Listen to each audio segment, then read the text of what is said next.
نحمده ونصلي على رسوله الكريم أما بعد فأعوذ بالله من الشيطان الرجيم بسم الله الرحمن الرحيم لو أنزلنا هذا القرآن على جبل لرأيته خاشعا متصدعا من خشية الله وقال النبي صلى الله عليه وسلم خيركم من تعلم القرآن وعلمه أو كما قال النبی صلی اللہ علیہ وسلم نہ ہو جب تک اصول زندگی قرآنی نہ ہو جب تک اصول زندگی قرآنی نہیں ممکن مساوات و اخوت کی فراوانی کیوں نہ ہو ممتاز اسلام دنیا بھر کی دینوں میں کیوں نہ ہو ممتاز اسلام دنیا بھر کی دینوں میں وہاں مذہب کتابوں میں یہاں قرآن سینوں میں محترم جج صاحبان معزز اساتذہ کرام مہمانان گرامی اور میرے طالب علم ساتھیوں السلام علیکم ورحمۃ اللہ وبرکاتہ آج میں آپ حضرات کے سامنے فضیلت قرآن کے موضوع پر لفظ کشائی کرنا چاہتا ہوں معزز سامعین قرآن کریم اللہ تعالیٰ کی وہ آخری کتاب ہے جس میں تمام آسمانی سابقہ کتابوں اور صحیفوں کی معتدل اور مناسب تعلیمات درج ہے یہ کتاب کائنات کے لیے روح اور اس کی حقیقی حیات ہے اس کتاب کو اللہ تعالیٰ نے سب سے اعلیٰ و رافع قرار دیا اور فرمایا ذالک الکتاب لا ریب فیہ یہی وہ کتاب ہے جس میں کسی بھی شک و شبہ کی گنجائش نہیں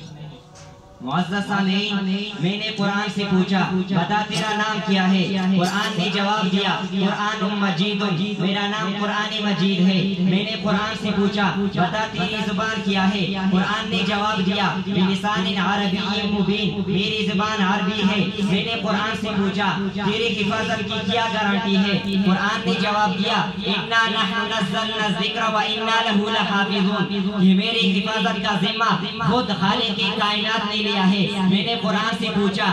تو کہاں رہا قرآن نے جواب دیا فی لوح محفوظ میرا مسکن لوح محفوظ تھا میں نے قرآن سے پوچھا تجھ میں کسی شک کی گنجائش تو نہیں تو قرآن نے جواب دیا ذالک الکتاب لا ریب فیہ یہی وہ کتاب ہے جس میں کسی بھی شک و شبہ کی گنجائش نہیں میں نے قرآن سے پوچھا تجھے کون لایا قرآن نے جواب دیا نزل بہ الروح الامین میں نے قرآن سے پوچھا تو کس پر آیا قرآن نے جواب دیا نزل علی محمد میں نے قرآن سے پوچھا تو کس کی طرف سے آیا قرآن نے جواب دیا تنزیل من رب العالمین میں نے قرآن سے پوچھا تو کس مہینے میں آیا قرآن نے جواب دیا شہر رمضان الذی انزل فیہ القرآن میں نے قرآن سے پوچھا تو کس رات میں آیا قرآن نے جواب دیا انا انزلناہ فی لیلۃ القدر میں نے قرآن سے پوچھا تو کیوں آیا قرآن نے جواب دیا ھدی للناس تمام انسانیت کی ہدایت کی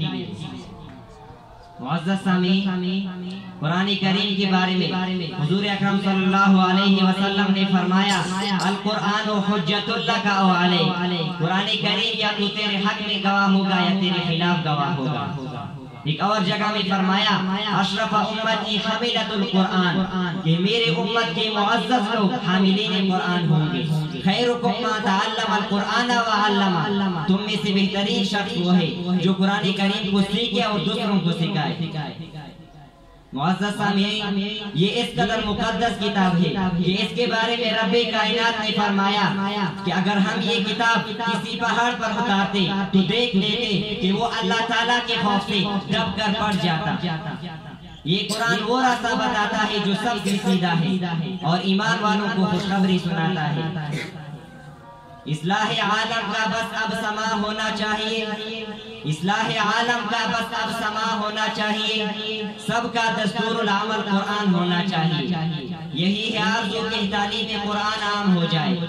یہی ہے آرزو کہ تعلیم قرآن عام ہو جائے ہر ایک پرچم سے اونچا پرچم اسلام ہو جائے میری دعا ہے کہ اللہ تعالیٰ مجھے آپ کو اور ساری دنیا کے مسلمانوں کو قرآن کریم پڑھنے پڑھانے سمجھنے سمجھانے اور اس کے مطابق عمل کرنے کی توفیق عطا فرمائے آمین وما علینا الا البلاغ المبین